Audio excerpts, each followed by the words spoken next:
Bonjour, Antoine Lopion, je travaille à La Vache Heureuse dans une activité de conseil et de formation pour les agriculteurs et techniciens avec comme axe de travail principal l'autonomie alimentaire des élevages et comme axe de travail secondaire ou lié en tout cas à l'autonomie, c'est la conservation des sols.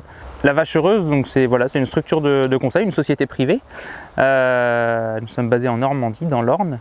Qui a été fondée lié à un besoin des éleveurs, d'abord laitiers en France, mais de l'ensemble des élevages français.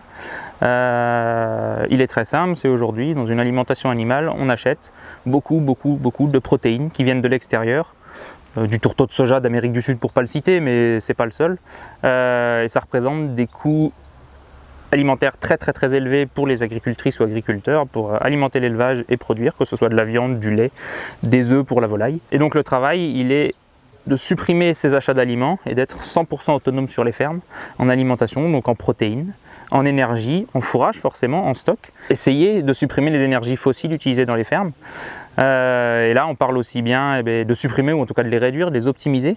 On parle évidemment de l'énergie consommée pour se déplacer, le fuel, le GNR pour les tracteurs et le matériel, mais également potentiellement des engrais, des fertilisants, pourquoi pas des produits phytosanitaires. Voilà. Le potentiel est là, l'objectif c'est l'autonomie à 100% des fermes et aussi l'autonomie, comment on pourrait appeler ça, l'autonomie de réflexion. Parce que l'objectif c'est évidemment que les agricultrices et agriculteurs parviennent, améliorent le travail d'autonomie, de réflexion dans leur choix en tout cas, qui est fait sur les fermes, pour réduire leur dépendance aux techniciens, aux marchands, aux acheteurs et que leur choix soit fait en pleine conscience, localement lié au contexte pédoclimatique local, ou à leur souhait de production, au potentiel de production qu'ils ont, au marché qu'ils ont, aux filières qu'ils ont, aux clients qu'ils ont.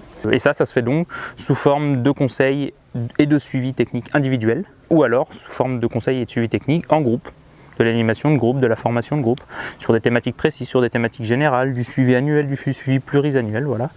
Et ça un peu partout en France et en Europe également. Le gros débat, il est autonomie alimentaire. L'objectif, c'est de ne plus, ou en tout cas d'être le moins possible, dépendant de l'extérieur pour faire fonctionner la ferme.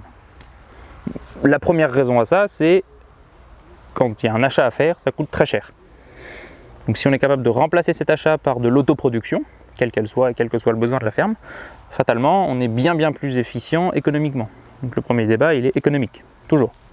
Le deuxième débat, il est de production alimentaire, de qualité de la production alimentaire et aussi de traçabilité. Tu produis chez toi, tu sais d'où ça vient. Tu sais pourquoi tu l'as fait, tu sais comment tu l'as fait et tu sais l'expliquer à ton client s'il le souhaite ou si tu as envie de lui expliquer. Le troisième débat, il est aussi environnemental. C'est-à-dire que l'agriculture aujourd'hui, c'est certes le premier, avec la forêt évidemment, mais le seul métier qui est capable de stocker du carbone, c'est la photosynthèse, on apprend tout ça au collège. C'est le seul métier qui est capable de stocker du carbone avec la foresterie, avec la forêt. Mais par contre, on est encore capable de faire mieux, de stocker encore plus de carbone en améliorant nos pratiques agricoles. Et je pense qu'on peut baser la différenciation de ce qu'on pourrait appeler l'agriculture de conservation des sols et l'autonomie alimentaire, c'est le sol vivant en fait, c'est les pratiques agricoles sur sol vivant, selon ces trois critères-là, qui sont l'objectif d'une efficience et d'une efficacité économique. Il faut en vivre, il faut faire vivre les autres, il y a le débat alimentaire fatalement, on a besoin d'une alimentation en quantité et en qualité, de savoir expliquer pourquoi on l'a fait, comment on l'a fait, que ce soit un choix ou une demande d'ailleurs. Et puis le débat, le troisième débat, il est environnemental. Un sol vivant ou une agriculture sur sol vivant, c'est une agriculture qui fonctionne sur un sol, quel qu'il soit, argileux, limoneux, sableux, peu importe, qui héberge une très forte activité biologique qui est capable de répondre aux besoins de la culture qui est dessus, qu'elle soit fruitière, légumière, viticole, céréalière ou maraîchère, ou même herbagère pour la production de fourrage pour les animaux. Cette forte activité biologique, en fait, c'est la biodiversité, tout simplement. Et le débat sur la biodiversité, il est très simple et rapide à expliquer. Et c'est ça qui résume l'agriculture de conservation des sols, l'agriculture sur sol vivant, puisque c'était la question. La biodiversité, en fait, elle a deux règles pour vivre, pour survivre, pour se développer. La première, ces deux règles, c'est le gîte et le couvert. La biodiversité a besoin du gîte et du couvert pour se développer. Le gîte, dans notre agriculture, c'est la maison en bon état, en bonne santé. Cette maison en bon état, en bonne santé en agriculture, c'est un sol qui est toujours couvert par des végétaux vivants ou morts, des résidus de végétaux, des mulches ou des plantes vivantes, et qui n'est jamais travaillé pour ne pas déstructurer la maison. On évite de casser le joli toit, les jolis murs efficaces et solides qu'on a construits via la biologie du sol, et les plantes notamment. Premier débat, le gîte. Deuxième débat, le couvert. Mais le couvert, c'est l'alimentation de cette biodiversité. Et donc ça, c'est une ration, c'est comme pour nous, comme pour les hommes, comme pour une vache, comme pour un cochon ou une poule. On a besoin d'une ration qui est équilibrée. Et la base de la ration de la biodiversité, c'est du carbone, c'est de la matière organique en fait. Et donc de la matière organique, notamment fraîche, qui va être décomposée par cette même biodiversité. Et donc dès lors qu'on fait apparaître une très grosse ration du sol, une grosse quantité de biomasse restituée au sol, et qu'en même temps, on est dans un système où on ne travaille plus le sol, où le sol est toujours couvert par cette biomasse vivante ou morte, on est capable, et on héberge naturellement, ça vient tout seul, c'est plus ou moins long en fonction des systèmes, des types d'agriculture, des plantes utilisées, des choix qui sont faits, de la fertilisation, des animaux, peu importe. Et ça héberge cette fameuse biodiversité qui nous fait la réussite de cette agriculture sur sol vivant. Et on pourrait résumer à ça en fait le débat entre agriculture et biodiversité, entre agriculture et le vivant, c'est qu'il faut bien être conscient qu'en agriculture, la biodiversité, ça ne se protège pas. La protection de la biodiversité n'existe pas et n'existera jamais en agriculture. En agriculture, la biodiversité, elle se produit. On a des techniques agricoles qui sont productrices de biodiversité, on augmente la biodiversité dans les parcelles et autour des parcelles, ou bien la biodiversité se détruit. On a d'autres pratiques agricoles qui sont destructrices de biodiversité. Les pratiques agricoles qui sont productrices de biodiversité et donc du sol vivant, c'est l'agriculture de conservation des sols, les couverts végétaux, c'est tout le travail qu'on fait avec la vache heureuse, avec Vers de Terre Production, avec la Belle Vigne, avec l'agroforesterie Arbre Paysage 32, avec Pour une agriculture de vivant. Et l'agriculture qui est destructrice de biodiversité, c'est l'agriculture du travail du sol sur sol nu. Qu'elle soit en agriculture biologique ou en agriculture conventionnelle. Pour rendre plus productif un sol, il faut que la plante qui pousse dessus, vu que sur un sol on fait pousser des plantes, comme on le disait tout à l'heure, qu'elle soit pour alimenter des hommes, qu'elle soit pour alimenter des animaux, qu'elle soit pour alimenter de l'énergie, de la biomasse, de la méthanisation ou autre chose. Ces plantes, pour être très productives, elles ont besoin d'avoir à manger et d'être en bonne santé. Et donc pour être le meilleur équilibre pour cette bonne santé, il est apporté par une quantité maximale de biodiversité. Et pour nourrir cette biodiversité maximale, il faut une quantité maximale de nourriture et de gîte, le maison bon état, le gîte et le couvert, on y revient toujours, pour cette biodiversité. Si on a la grosse ration du sol, une grande quantité de matière organique qui vient nourrir le sol, qui est dégradée par la biodiversité, et donc en fait c'est très simple, les plantes derrière elles se nourrissent des exudats, des résultats de cette biodiversité, on va la faire vite, c'est les excréments de la biodiversité, pipi caca pour faire vite. La biodiversité se nourrit de la matière fraîche, elle la décompose, elle la donne aux plantes. Plus elle en donne aux plantes, plus les plantes poussent. Donc il faut nourrir au maximum la biodiversité, le sol. Et ensuite, on l'a rappelé encore une fois tout à l'heure, le couvert, pour maintenir la maison de la biodiversité en bon état, il faut arrêter, supprimer ou diminuer, en fonction des pratiques et des besoins, le travail du sol. Le premier frein, on va dire, à ces développements, ce développement de ces agricultures, parce qu'il y en a plusieurs évidemment, il est d'abord culturel.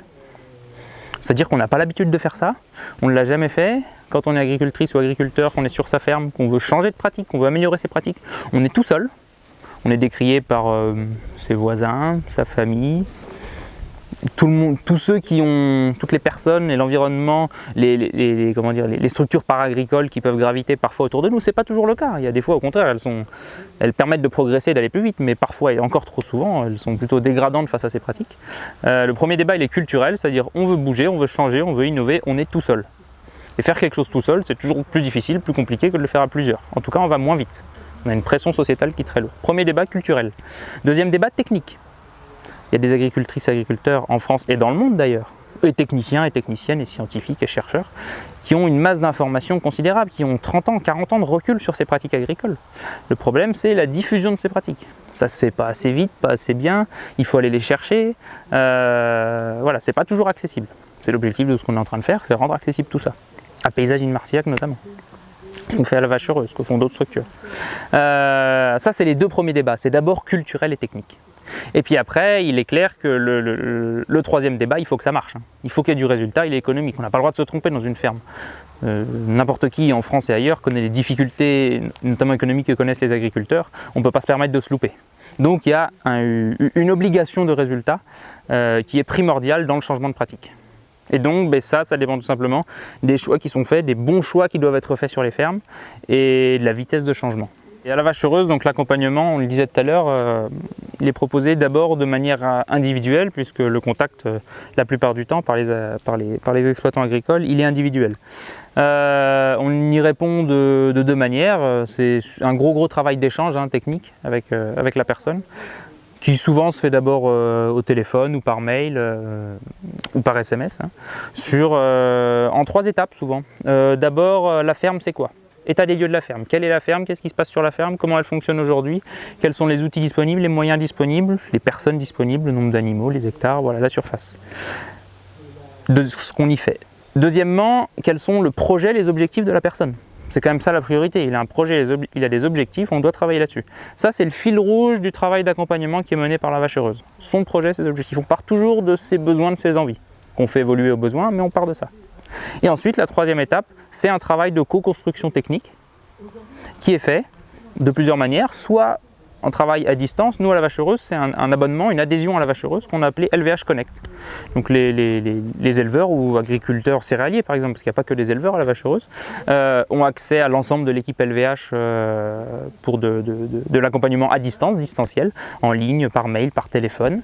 Ils ont un compte privé sur le site internet de la vache heureuse, sur lequel ils vont retrouver une multitude d'outils personnalisés pour eux, donc un calculateur de ration notamment pour les éleveurs, toute une série, et l'ensemble d'ailleurs à 100% des fiches techniques éditées depuis plusieurs années, 7 ou 8 ans maintenant et même avant, par les équipes de la vache heureuse, donc qui sont disponibles à télécharger en format, à utiliser, à diffuser sur ce compte privé.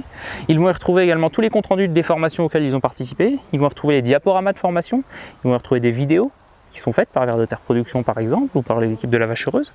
Ils vont retrouver un outil de gestion des stocks, gestion des assolements, un outil de gestion économique.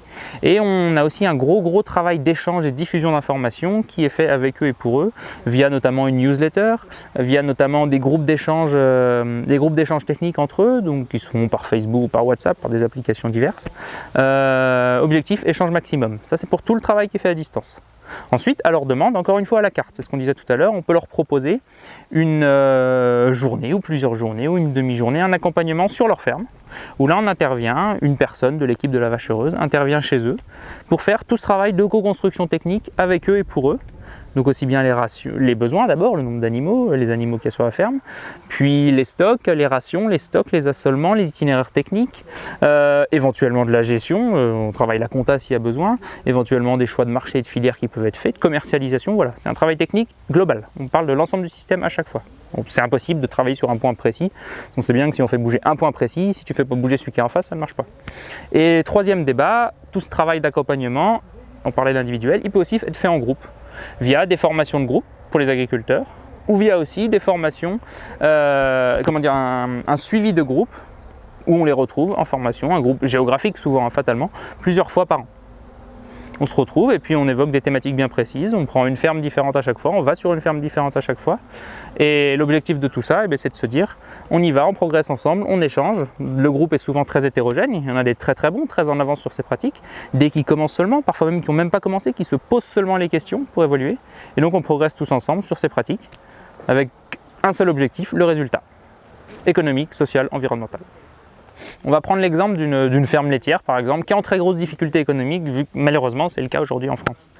La base du travail économique, puisque c'est la priorité, la difficulté économique qui est faite, c'est de l'économie d'alimentation extérieure achetée. C'est ce qui coûte le plus cher dans une ferme laitière aujourd'hui, l'achat d'aliments extérieurs.